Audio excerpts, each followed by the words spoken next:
문재인 정부가 들어서고 나서 우리가 정권을 잡았을 때 내가 민주당을 사랑하는 마음, 문재인 대통령을 지켜야 되는, 그리고 개혁과 정의와 그 가치가 달라져요. 왜 달라지냐? 정치를 조금 점점 알아간다는 것은요, 이해도가 높아진다는 것을 얘기해 주고 싶어요. 내가 이명박근혜 정권 때의 투쟁의 생각을 갖고 문재인 정부를 바라보면 다 답답하게 보여요.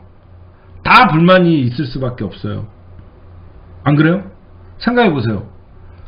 우리가 정권 잡고 우리가 지금 개혁을 주도하고 있는데 내가 이명박근혜 때 같이 강성 발언을 하고 강성 급진적인 개혁을 주장한다는 것은 문재인 정부를 위험에 빠뜨리는 거거든요. 지지자도 집권 여당의 지지자를 변모해야 되는 거예요. 정권만 우리가 잡았다 그래갖고 여러분들의 생각은 야당의 민주개혁 진보 세력에게 머물러 있으면 또다시 노무현 대통령을 만드는 거예요. 제가 복귀해보면요, 왜 우리가 과거에 노무현 대통령을 외롭게 했냐?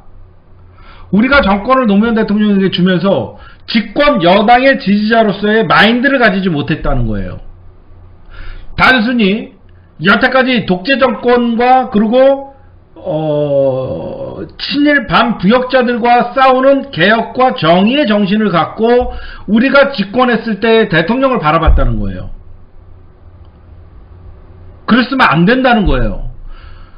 노무현 대통령의 입장도 헤아리면서 집권 여당의 지지층들이 갖고 있어야 되는 인격과 정의의 새로운 어떤 모멘텀을 찾았어야 되는 거예요.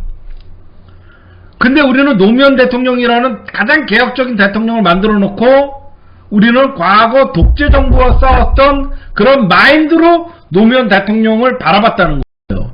그러다 보니까 답답하다는 말이 나오고 개혁이 더디다 그러고 노무현 대통령을 비판하게 된 거예요.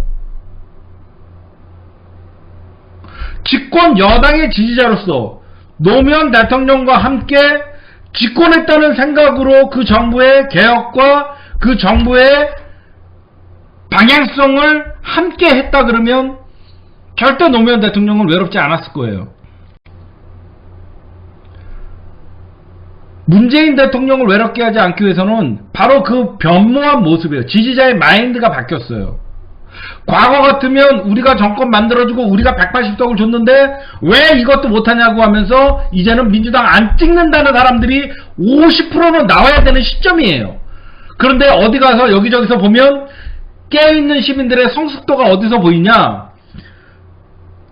180석을 줬다고 불만 있는 사람들이 여기저기서 나올 때 오히려 그 사람을 비판해요.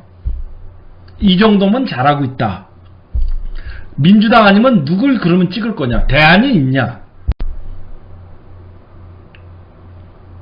지지자도 바뀌어야 된다고 생각해요.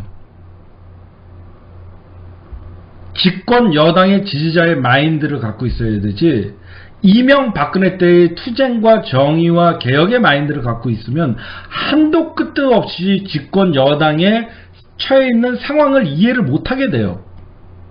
그때는 그냥 때려 부시고 투쟁하고 단식하고 싸우면 되지만 문재인 정부가 답답하다 갖고 청와대를 진격할 것입니까? 문재인 정부가 마음에 들지 않는다 그래 갖고 단식을 하고 여러분들이 데모를 할 거예요?